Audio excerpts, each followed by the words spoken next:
Welcome to Kenton's videos. Enjoy the video. You start by selecting the rectangle so you can remove it safely.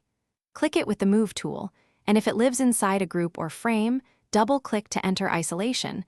This prevents accidental edits to nearby items. Once done, lock unrelated layers or hold Shift to include any adjacent elements you want to preserve while you work. This isolates the target, making the next steps decisive and avoiding changes elsewhere. It also reveals whether the shape is a simple shape, vector, or component instance. Now remove the rectangle depending on its type. If it's a standard layer, press Delete, that's the quickest path. If it's a vector, double-click to enter Vector Edit, then delete unnecessary path points or the entire shape so surrounding design stays intact. For component instances, right-click and choose Detach Instance before deleting, because components propagate changes. Make sure to check for masks.